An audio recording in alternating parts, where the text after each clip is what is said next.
ఆసక్తికరంగా మారిన Nuzvid municipal vice chairman ఎన్నిక ఆసక్తి పరిణామాల మధ్య నేడు ముగిసింది.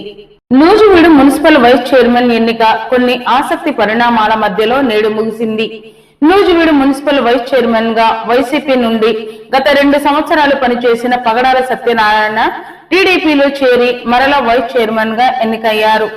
మొత్తం 32 కౌన్సిల్ సభ్యులు ఉన్న నూజివీడు మున్సిపాలిటీలో గత మున్సిపల్ ఎన్నికల్లో వైసీపీ 25, టీడీపీ 7 స్థానాలను గెలుచుకుంది. మున్సిపల్ చైర్మన్ గా రామిశెట్టి త్రివేణి దుర్గా, వైస్ చైర్మన్లుగా పగడాల సత్యనారాయణ, కొమ్ము వెంకటేశ్వరరావు ఉండగా 2 సంవత్సరాల వైస్ చైర్మన్ పదవి ముగియడంతో ఆ పదవికి పగడాల సత్యనారాయణ రాజీనామా చేశారు.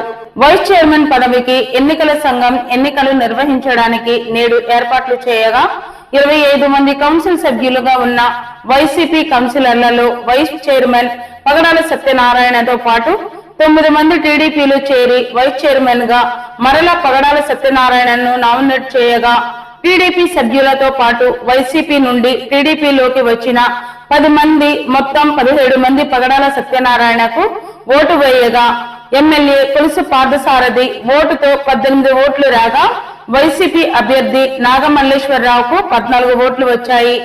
దీంతో ఎన్నికల అధికారి టీడీపీ వైస్ చైర్మన్ గా పగడాల సత్యనారాయణను ప్రకటించారు.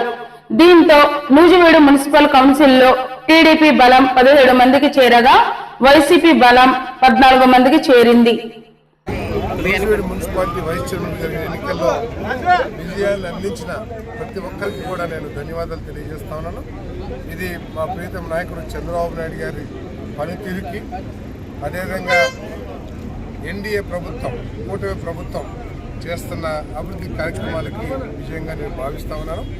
ఏదైతే ప్రజలు కానివ్వండి, ఎన్నికల్లో మాకు సత్యనారాయణ గారు గెలవడానికి సహకరించిన వారి అందరి ఆకాంక్షలు తీరుస్తూ ఈ నూజివీడు పట్టిన అభివృద్ధికి మేము కమిట్మెంట్గా ఉంటామని చెప్పేసి కూడా నేను మనం చేస్తాం.